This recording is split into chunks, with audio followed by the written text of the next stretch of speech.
Class 9-এর জন্যই এই ভিডিওটা। তার আগে বলি সাবস্ক্রাইব করে নিও। আমি কিন্তু রেগুলার বেসিসে ভিডিও দিতে পারি না। যাদের যাদের মনে হচ্ছে যে চ্যানেলটা খুব ভালো লাগছে এবং নোটসগুলো তাদের খুব কার্যকরী হচ্ছে, তারা কিন্তু চ্যানেলটাকে সাবস্ক্রাইব করে রেখো। আজকে আমি ছোট্ট একটি টপিক নিয়ে এসেছি, যেটা হচ্ছে রাধারানীর চরিত্র বর্ণনা।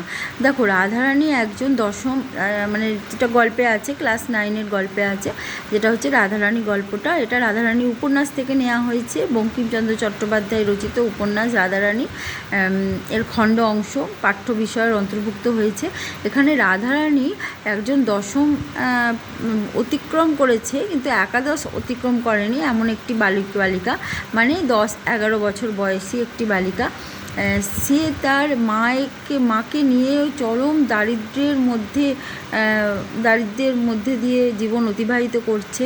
তার কারণ একটাই, যে তার জ্ঞাতি শত্রুর কাছে সে এবং তার মা মামলা মকদ্দমাতে সমস্ত সম্পত্তি, প্রায় 10 লক্ষ টাকা সম্পত্তি তারা হারিয়ে ফেলেছে। তার বাবা নেই এবং তার মা পুনরায় সমস্ত গয়না আদি বিক্রি করিয়া আবার অ্যাপিল করাতে, উচ্চ আদালতে অ্যাপিল করাতে, সেটা এখনও তার বিচার হয়নি, যার ফলে তারাও হতদরিদ্র হয়ে পড়েছে।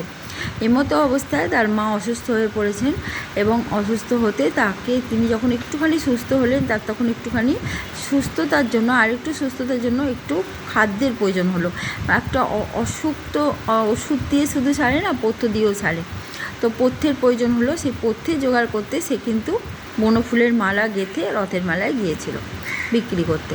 এবার দেখো, আজকে বিশেষ কথা, যারা আজকে উল্টো রথ, সেই জন্যই এই কথাটা বলছি। দেখো, রথের মেলায় কিন্তু প্রবল বর্ষণের কারণে মেলা জমেনি এবং রথের মেলায় তার মালাটা বিক্রি হয়নি। আর জনৈক এক ভদ্রলোক, তার সঙ্গে হঠাৎ করে রাধারানীর দেখা হয়ে যাওয়ায় তিনি কিন্তু রাধারানীর অবস্থাটা সমস্তটা বুঝতে পেরে তার গৃহদেবতাকে দেওয়ার অজুহাতেই হোক আর যে কোনো কারণেই হোক মালাটি কিনে নেন। রাধারানী কিন্তু যখন মালাটি কিনে নেন, তখন আমরা কিন্তু প্রথম থেকেই দেখতে পাচ্ছি রাধারানীর মধ্যে আছে চরম একটা দায়িত্ববোধ। তার মায়ের প্রতি একটা মাতৃভক্তি, দায়িত্ববোধ, তার কর্তব্যবোধ, এইটা আমরা দেখছি। কারণ সেই জন্য এই মালাটা বিক্রি করে মায়ের জন্য পথ্যের সন্ধান করতে গেছে। আচ্ছা, এরপরে যখন তার মালাটা জনৈক এক ভদ্রলোক কিনলেন, তখন তিনি রাধারানীকে হাত ধরে বাড়ি পৌঁছে দেন। তাহলে যে মানুষটি রাধারানীকে হাত ধরে বাড়ি পৌঁছে দিলেন, তার থেকে পয়সা নেওয়াটা রাধারানীর কাছে খুবই গর্হিত কাজ বলে মনে হচ্ছিল। কিন্তু তা সত্ত্বেও সে পয়সা নিতে হলো তাকে, কারণ তার উপায় নেই, রাধারানীর উপায় নেই, কারণ পয়সাটাই তার খুব দরকার। দেখো, রাধারানীর এই যে সংকোচ, এতে কিন্তু খুবই একটা ভালো বিষয় উঠে আসে, যে রাধারানী কিন্তু খুব কৃতজ্ঞ এবং সেই কৃতজ্ঞতার কারণে সে ধন্যবাদ জানাতে এই রাধারানী কিন্তু পয়সাটা না নিতেও পারতো, যদি রাধারানীর অবস্থা ভালো হতো। তো যেহেতু রাধারানীর অবস্থা ভালো নয়, সেজন্য সে বাধ্য হলো পয়সাটা নিতে, কিন্তু পয়সার বদলে টাকা দেখেও সে আবার বিস্মিত, মানে অবাক হয়ে গেল। এখানে কিন্তু একটা ঘটনা দেখো, রাধারানীকে বোঝা যাচ্ছে যে রাধারানী কিন্তু ন্যায্য পাওনার অতিরিক্ত সে নিতেই চায় না। তার মানে সে লোভী নয়, সে সৎ এবং পরিশ্রমী। সে তার ন্যায্য পাওনার অতিরিক্ত কিচ্ছু নিতে চায় না, সে নির্লোভ, ঠিক আছে। এবং সে সেটা ফেরত দেবে এমনটাই ইচ্ছা প্রকাশ করেছিল, কিন্তু এসে দেখে সেই ভদ্রলোক চলে গেছেন।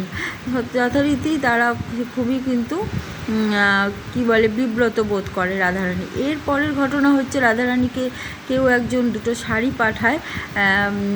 সে পাঠিয়েছিল পদ্মলোচন সাহাকে মাধ্যমে। পদ্মলোচন সাহাকে রাধারানী আবার পোড়ার মুখো বলেছে। পোড়ার মুখো বলার কারণ হচ্ছে, পদ্মলোচন কী করে, 4 টাকা শাড়ির দাম নেয়, 8 টাকা 14.5 আনা, মানে এতটাই সে মুনাফা লোভী। এই মুনাফা লোভী হওয়ার কারণে রাধারানী তাকে পোড়ার মুখো বলছে। তার মানে রাধারানীর মধ্যে কিন্তু একটা তীব্র প্রতিবাদী মন রয়েছে, ঠিক আছে। এমনটা নয় যে পদ্মলোচন সাহাকে সে ছেড়ে দিচ্ছে, সে কিন্তু তাকে পোড়ার মুখো বলে তিরস্কার করছে, মানে তার সামনে বলেনি, তার মায়ের কাছে বলছে। এরকম বোঝা যাচ্ছে তার একটা প্রতিবাদী মন আছে।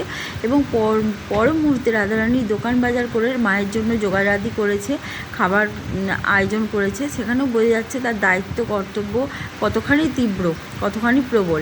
ছোট বালিকা হলেও সে কিন্তু একটা পরিণত বয়স্ক মানুষের মতোই নিজ দায়িত্ব কর্তব্য অত্যন্ত যত্ন সহকারে পালন করে। এবং এরপরেই রাধারানী একটি নোট কুড়িয়ে পায়, যে নোটটাতে রুক্মিণী কুমার রায় লেখা আছে, সেটাও কিন্তু সে যত্ন করে তারা তুলে রাখে, তারা খরচ করে না। এর মধ্যেই বোঝা যায় যে তারা দুজনেই খুব নির্লোভ এবং রাধারানী খুবই নির্লোভ, সৎ, পরিশ্রমী, কর্তব্যপরায়ণ, মাতৃভক্তিপরায়ণা এবং প্রতিবাদী একটি মানুষ। ঠিক আছে, আজকে এই পর্যন্ত, টাটা।